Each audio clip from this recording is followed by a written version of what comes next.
यहां उपस्थित मेरे सभी सम्मानित बुजुर्गों, नौजवान दोस्तों, मी पहिली बेल आलो आहे. आपल्या सर्वांचे अभिनंदन. राम राम. थोड़ी बहुत मराठी में समझ लेता हूं, लेकिन मैं बोल नहीं पाता. मैं हिंदी में बोलूंगा तो आप लोग समझेंगे नहीं. मेरे बहनों भाइयों, यदि मैं यहां पर आया हूं तो स्वाभाविक रूप से मुझे गोपीनाथ जी मुंडे की याद आ रही है.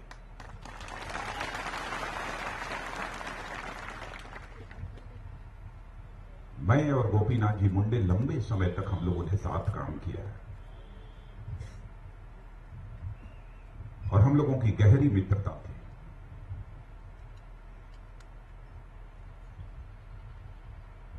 और भारत सरकार में वरिष्ठ मंत्री बनने के कुछ ही दिनों के बाद वो हम लोगों को छोड़कर चले गए. इतनी बात मैं गोपीनाथ जी के बारे में कह सकता हूं कि बराबर गोपीनाथ जी किसानों के बारे में, गरीबों के बारे में और महाराष्ट्र को लेकर मुझसे बराबर चर्चा करते रहते थे, क्योंकि वह जानते थे कि केंद्र में किसानों के, गरीबों के सवाल को मैं प्रायः संसद में उठाता रहता हूं, इसलिए वो मुझसे चर्चा करते थे. और संसद में भी अगली सीट पर वो हमारे बगल में ही बैठते थे. इसलिए मुझे उनकी याद आई है. शायद आज वो गोपीनाथ जी यहां पर रहे होते तो लातूर के हालात ही कुछ और होते. लेकिन जो ईश्वर को मंजूर होता है वो होकर रहता है, उसे दुनिया की कोई ताकत नहीं डाल सकती. लेकिन आज वह नहीं है. मैं आप लोगों से इतना ही निवेदन करने आया हूं बहनों भाइयों, उनकी चाहत क्या थी. सारी जिंदगी यदि उन्होंने गुजारी है तो भारतीय जनता पार्टी की सेवा करते हुए सारी जिंदगी गुजारी है. और बराबर वो चर्चा करते रहते थे. इधर तो पिछले 2-2.5 साल से तो कहते थे कि अब तो भाई साहब लगता है कि अब निश्चित रूप से केंद्र में हमारी सरकार बन जाएगी. कभी कभी यह भी चर्चा होती थी कि मैं महाराष्ट्र में रहूंगा कि केंद्र में रहूंगा. तो मैंने कहा केंद्र का चुनाव पहले है, पहले आप यहां मंत्री बन जाना, फिर वहां सरकार बनेगी तो फिर महाराष्ट्र में आप चले जाना, लेकिन पहले यहां मंत्री बनना. यह सब सारी बातें बैठे बैठे जब इन लोगों का मैं भाषण सुन रहा था तो मुझे याद आ रही. सबसे अच्छे रिश्ते बनाकर रखना. और कई बार बीड, जब लोकसभा का चुनाव उनका था, तो अपने लोकसभा के चुनाव में उन्होंने कहा कि मुझे किसी की जरूरत नहीं है, मुझे यदि जरूरत है अपने निर्वाचन क्षेत्र में किसी की तो राजनाथ सिंह की जरूरत है. और मुझे बुलाया था और बहुत बड़ी विशाल सभा हुई, बहुत बड़ी, बहुत विशाल सभा हुई. वहां पर मैं गया था. आज जब लातूर में यह हुआ कि मेरा कार्यक्रम लगा है तो स्वाभाविक रूप से मुझे बहुत ही उनकी याद आई है. महाराष्ट्र के बारे में आप लोग मुझसे अच्छी तरह जानते हैं, मुझे कुछ ज्यादा बतलाने की जरूरत नहीं है. नाम तो महाराष्ट्र है, लेकिन कांग्रेस और एनसीपी ने इस महाराष्ट्र की हालत कैसी बना रखी है. चाहे किसान हो, चाहे मजदूर हो, चाहे शिक्षक हो, चाहे कर्मचारी हो, सभी त्रस्त हैं. लोग ये कहते हैं कि भाई पहले तो मुख्यमंत्री जो यहां के हुआ करते थे वो कहते थे कि महाराष्ट्र नंबर 1. तो मैं लोगों से पूछता था, जब भी मैं मुंबई आता था, महाराष्ट्र आता था, लोगों से पूछता था कि किस मामले में नंबर 1. लोग याद करते थे, दिमाग पर जोर डालते थे, समझ में नहीं आता था कि किस मामले में नंबर 1. तो फिर मैं उनको बताता था, क्या घोटाले में नंबर 1? कहां घोटाले में नंबर 1? मैंने कहा भ्रष्टाचार में नंबर 1. हाँ, भ्रष्टाचार में नंबर 1. बताइए, अभी यहां चर्चा हो रही थी, हमसे रमेश अप्पा बतला रहे थे, इन्होंने कहा कि यहां पर चारा और गोबर का भी घोटाला हो गया. मैंने मैंने कहा कि चारा और गोबर का कैसे घोटाला होता है, ये तो मुझे नहीं मालूम। भाई चारा तो जानवर खाते हैं, उसका कैसे घोटाला हो गया? तब उन्होंने मुझे समझाया कि चारा का घोटाला कैसे होता है। यह हालत है महाराष्ट्र की। बिजली 24 घंटे मिल रही है तो कहां चली गई बिजली? कहां चली गई बिजली? क्या महाराष्ट्र में पानी की कमी है? क्या महाराष्ट्र में पैसे की कमी है?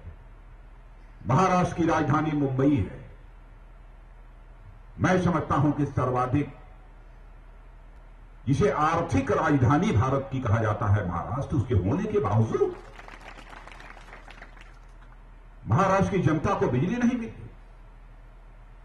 लंबे समय तक इस महाराष्ट्र में किसी एक राजनीतिक पार्टी ने हुकूमत की है तो कांग्रेस ने किया है, फिर एनसीपी ने किया है। बहनों भाइयों, भाजपा और शिवसेना की जब युति एक बार थी तो थोड़े समय के लिए हम लोगों को अवसर मिला था। आजादी के 68 वर्ष गुजर गए और 68 वर्षों में मैं कह सकता हूं 60 वर्षों से अधिक समय तक किसी एक पार्टी ने महाराष्ट्र में सरकार चलाई है तो कांग्रेस ने चलाई है और एनसीपी ने चलाई है। क्या महाराष्ट्र में किसी चीज की कमी है? महाराष्ट्र के लोग बड़े परिश्रमी होते हैं, जिस्म का पसीना बहाना जानते हैं, पैसा कमाने की उनके अंदर कला है, सब कुछ है। फिर भी महाराष्ट्र आज इतना पीछे है। कौन इसके लिए जिम्मेदार है? और बहनों भाइयों, महाराष्ट्र के बगल में गुजरात चले जाओ, आप देख लो। गुजरात भाजपा की सरकार पिछले 12-13 वर्षों से वहां पर, और वहां के उस समय मुख्यमंत्री हमारे आज के प्रधानमंत्री श्री नरेंद्र मोदी जी थे। वहां के कैसे हालात थे? कैसे हालात कि विकास के मामले में गुजरात की शोहरत, ख्याति केवल हिंदुस्तान की सीमाओं तक ही सीमित नहीं थी, बल्कि सारी दुनिया में कोने कोने तक पहुंच गई थी। भाजपा ने ऐसा गुजरात बना दिया था। उसके विकास मॉडल की चर्चा सारी दुनिया में हो गई। तभी ना लोगों ने कहा कि अब नरेंद्र भाई मोदी को भारत का प्रधानमंत्री बनना चाहिए। मैं पार्टी का अध्यक्ष था, मैंने कहा जरूर बनना चाहिए, और आज वो भारत के प्रधानमंत्री बन गए। हमारे देश में जहां जहां जिन जिन राज्यों में भाजपा की सरकारें हैं, उन राज्यों के कामकाज को जाकर देखिए तो आपकी समझ में आ जाएगा कौन सी पार्टी सबसे अच्छी सरकार चला सकती है, ये आपकी समझ में आ जाएगा। मैं नहीं, भारत की नहीं, बल्कि अंतर्राष्ट्रीय एजेंसियां जो राजनीतिक विश्लेषण करती रहती हैं समय समय पर, उन्होंने भी एक सर्वेक्षण कराकर कहा है कि हिंदुस्तान में सबसे अच्छी सरकार चलाने वाली यदि कोई पार्टी है तो वह भाजपा है। भाजपा के अलावा कोई दूसरी राजनीतिक पार्टी सरकार चलाने वाली नहीं। आपने हमारे आदरणीय अटल बिहारी वाजपेयी जी की भी सरकार के कामकाज को देखा। अटल जी के शासनकाल में हम लोगों ने 6 साल महंगाई नहीं बढ़ने दी ना। पुराने लोग हैं, मालूम है कि नहीं किसी को? मेरी बात गलत है? गलत है? सही है? नहीं बढ़ने दी। 10 साल से कांग्रेस एनसीपी की सरकार आ गई, दिल्ली में महंगाई बढ़ने लगी। बढ़ी कि नहीं बढ़ी? 4 महीने से केवल हम लोगों की सरकार दिल्ली में आई है नरेंद्र भाई मोदी की। बहनों भाइयों, मैं तो यह नहीं कहता हूं कि कांग्रेस एनसीपी ने जितनी महंगाई बढ़ा दी थी एकदम उसको हमने 10 साल पहले वाले हालात में ला दिया, यह दावा नहीं करना चाहता हूं। लेकिन इतनी बात मैं कह सकता हूं, 4 महीने का समय कोई ज्यादा समय नहीं होता है 125 करोड़ की जनसंख्या वाले देश के लिए।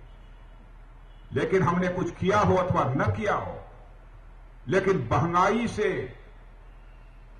महंगाई को बढ़ने में 4 महीने में ही हमने रोक देने में कामयाबी हासिल की है। यह बात तो मैं दावे के साथ कह सकता हूं। रोक तो दिया। पहले हर महीने पेट्रोल की कीमत बढ़ जाती थी, डीजल की कीमत बढ़ जाती थी, और 1 महीने में पहले केवल 1 बार नहीं बढ़ती थी, 2-2 बार, 3-3 बार बढ़ती थी। और आज अब आपने देखा होगा 1.5 महीने के अंदर 3 बार पेट्रोल की कीमत कम हो गई। हो गई कि नहीं हो गई? देखा है टेलीविजन के पर। इसे कहते हैं सरकार, इसे कहते हैं सरकार। सरकार बराबर इकबाल से चलती है। सरकार वही व्यक्ति चला सकता है, वही सरकार चल सकती है जिस पर देश की जनता का भरोसा। और कांग्रेस और एनसीपी ने बहनों भाइयों आपके भरोसे को तोड़ दिया है, आपके विश्वास को तोड़ दिया है। मैं आज आप सबको विश्वास दिलाने के लिए आया हूं कि बहनों भाइयों, भरोसा रखना। किसान होगा, गरीब होगा, मजदूर होगा, हमारी भाजपा की सरकार आप लोगों के भरोसे और विश्वास को किसी भी सूरत में टूटने नहीं देगी। हम आपको विश्वास दिलाते हैं। क्यों नहीं टूटने देगी? क्योंकि हम भाजपा के लोग राजनीति केवल सरकार बनाने के लिए नहीं करते। कांग्रेस, एनसीपी और ये सब सारी पार्टियां राजनीति केवल सरकार बनाने के लिए और सत्ता का सुख भोगने के लिए करती हैं।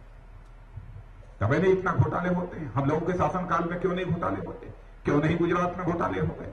क्यों नहीं मध्य प्रदेश में घोटाले हो गए? क्यों नहीं छत्तीसगढ़ में घोटाले हो गए जहां भाजपा सरकारें हैं? यह राजनीति करते हैं तो केवल सरकार बनाने के लिए राजनीति करते हैं और सत्ता का सुख भोगने के लिए राजनीति करते हैं। लेकिन हम लोग, भाजपा यदि राजनीति करती है तो केवल सरकार बनाने के लिए राजनीति नहीं करती है, बल्कि भाजपा देश बनाने के लिए राजनीति करती है। हमारे में और उनके में अंतर नहीं है। इसीलिए हम आपके भरोसे और आपके विश्वास को किसी भी सूरत में टूटने नहीं देंगे। हम आपको विश्वास दिलाते हैं। हम जानते हैं भारत दिल्ली, मुंबई, कलकत्ता की बड़ी बड़ी अट्टालिकाओं में भारत नहीं रहता है। भारत के गांव, भारत के गलियों, भारत के गलियारों में भारत रहता है। जब तक भारत के गांव का विकास नहीं होगा, भारत के किसानों का विकास नहीं होगा, तब तक भारत का विकास कभी हो ही नहीं सकता। इस पे मैं दावे के साथ कह सकता हूं, क्योंकि 75% आबादी इस देश की गांवों में रहती है। जब तक 75-80% लोग खुशहाल नहीं होंगे, जब तक उनकी क्रय क्षमता, खरीदने की क्षमता नहीं बढ़ेगी, यानी जब तक किसानों, गरीबों की जेब में पैसा नहीं रहेगा, तो टाटा बिरला का भी उद्योग नहीं चलेगा। सामान खरीदने वाला कोई मिलेगा ही नहीं, तो उद्योग कहां चलेगा? पहली कोशिश यह होनी चाहिए किसानों की जेब में पैसा आ जाए।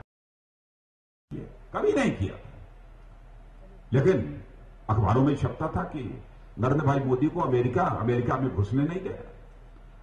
तो बाद में धीरे से मैंने उन लोगों के कान में कहा कि मैं नरेंद्र भाई मोदी के लिए वीजा मांगने नहीं आया हूं, और न नरेंद्र भाई मोदी ने कभी वीजा मांगा था।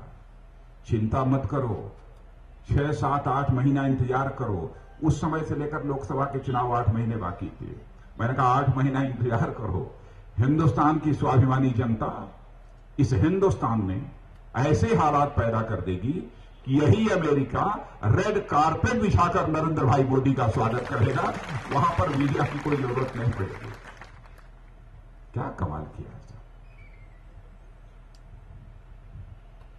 एक योजना चला दी है, प्रधानमंत्री जन धन योजना। पता नहीं यहां लोगों का अकाउंट खुला है कि नहीं है? क्यों रमेश शैलेश, खुला है? खुला है, कुछ लोगों का अकाउंट खुला है। प्रधानमंत्री जन धन योजना, मेरे बहनों भाइयों, इसके पहले किसी ने नहीं सोचा था। जिस दिन आपका अकाउंट खुल जाएगा, उसी दिन आपका 1 लाख रुपए का जीवन बीमा पक्का हो जाएगा। सरकार के द्वारा कोई अनुदान, कोई सब्सिडी अब बिचौलियों के माध्यम से आपके पास नहीं पहुंचेगी। वृद्धावस्था पेंशन, विधवा पेंशन, बच्चों की स्कॉलरशिप, वजीफा, आपके खाद के ऊपर का जो अनुदान है, अब बिचौलिया नहीं बीच में खाने पाएंगे, बल्कि दिल्ली के खाते से, दिल्ली के बैंक के अकाउंट से निकलेगा और आपके बैंक के अकाउंट में अपने आप पहुंच जाएगा। यही है प्रधानमंत्री जन धन योजना। पहले मैंने गरीबों की सबसे पहले सरकार बनते ही यदि किसी ने सोची है तो हमारे प्रधानमंत्री ने सोची। आप बताइए, किसी प्रधानमंत्री को झाड़ू लगाते हुए देखा था? देखा था? पहली बार इस भारत में हुआ है। हमारे देश का प्रधानमंत्री भी झाड़ू लगाता हुआ दिखाई दिया है और हमारे देश का राष्ट्रपति भी झाड़ू लगाता हुआ दिखाई दिया है मेरे बहनों भाई। यानी क्यों? प्रतिष्ठा पसीने की होनी चाहिए। प्रतिष्ठा कभी पैसे को दी जाती रही है कांग्रेस और एनसीपी के द्वारा, हम लोग पसीने को देते हैं। आपसे मैं पूछता हूं कि प्रतिष्ठा पसीने को मिलनी चाहिए कि पैसे को मिलनी चाहिए? बोलिए जरा के क्यों? बोलिए क्यों? मैं बताता हूं क्यों। पैसे से पसीना पैदा होता है कि पसीने से पैसा पैदा होता है? जोर से बोलिए। पसीने से पैदा होता है। तो पैदा करने वाले की इज्जत की जानी चाहिए कि पैदा होने वाले की इज्जत की जानी चाहिए? तो बाप की इज्जत की जानी चाहिए कि बेटे की इज्जत? बताइए। हाँ, तो बहनों भाइयों, इसीलिए हम लोगों ने तय किया है कि हम पसीने को प्रतिष्ठा देंगे। जिस दिन पसीने को प्रतिष्ठा देंगे, डिग्निटी टू लेबर जिसे अंग्रेजी में कहते हैं, श्रम के प्रति निष्ठा, सब श्रम को सम्मान, जिस दिन हम यह देंगे उस दिन मैं दावे के साथ कहता हूं, पसीने को इज्जत हम जिस दिन दे देंगे, 10 वर्षों के अंदर भारत को दुनिया का सबसे धनवान देश बनने से कोई हमें रोक नहीं सकता। इसीलिए झाड़ू लगाना चाहिए। सफाई रखो, स्वास्थ्य ठीक रहेगा, बीमारी नहीं होगी। घर में जहां भगवान की पूजा करनी होती है, जब तक सफाई न करो तब तक भगवान भी नहीं आते। गंदे स्थान पर भगवान आते हैं। सबके बावजूद भगवान की कृपा की भी जरूरत होती है कि नहीं? नहीं जरूरत है आपको, है ना? जरूरत होती है। तो बहन भाइयों, अब उन्होंने कह दिया शौचालय बनवाओ। तो कांग्रेस के मित्र कह रहे थे कैसे प्रधानमंत्री है कि शौचालय बनवाओ? क्या शौचालय नहीं बनना चाहिए? बड़े बड़े लोगों के घरों में शौचालय रहेगा, लेकिन एक समय की सूखी रोटी खाने वाले हमारे गरीब माताओं और बहनों की इज्जत और अस्मत को ध्यान में रखते हुए उनके घरों में शौचालय नहीं होना चाहिए। यह कांग्रेस, एनसीपी और भारतीय जनता पार्टी के लोगों की सोच में अंतर है। बहनों भाइयों, देश को बचा लो। हम नए भारत का निर्माण करना चाहते हैं। नया भारत में कोई छोटा काम होगा, कोई काम छोटा नहीं होगा। हर काम का एक अपना महत्व होगा। हर काम। वाल्मीकि बस्ती में जाकर हमारे प्रधानमंत्री ने झाड़ू लगाई। मैंने भी रेलवे स्टेशन पर जाकर वाल्मीकि बस्ती में जाकर मैंने झाड़ू लगाया और जमीन से अपने इन्हीं हाथों से मैंने जो कूड़ा और करकट उठाया। प्रधानमंत्री ने उनकी बस्ती में जाकर। इससे कोई छोटा नहीं होता। व्यक्ति काम करने से बड़ा होता है, केवल भाषण करने से छोटा होता है।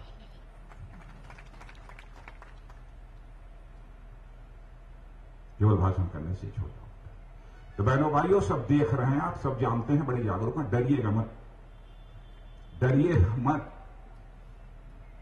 मैं आपको कहकर जा रहा हूं। और हमारे रमेशप्पा जी और शैलेश हैं और हमारे गोविंद जी केंद्र यहां पर। कोई यदि इनको आंख दिखाने की यदि कोशिश करे तो तुरंत मुझे चिट्ठी लिखिएगा, तुरंत चिट्ठी लिखिएगा। जमकर वोट करो, जमकर वोट करिए, खुलकर वोट करिए। हम भयमुक्त समाज बनाना चाहते हैं और कांग्रेस और एनसीपी के दोस्तों, हम भयमुक्त भी समाज बनाएंगे।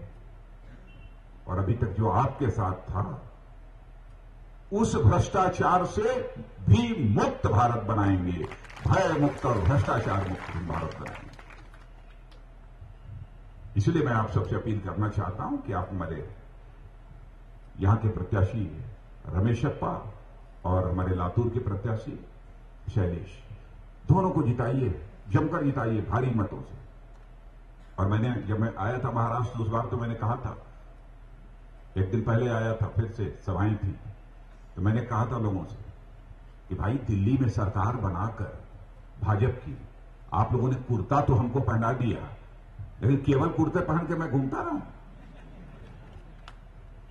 इसलिए राष्ट्र की सरकार बनाकर आप लोगों ने कुर्ता पहना दिया, लेकिन एक बार महाराष्ट्र की सरकार बनाकर हमको पायजामा भी पहना दीजिए ताकि हम ठीक ठाक जुड़े चले।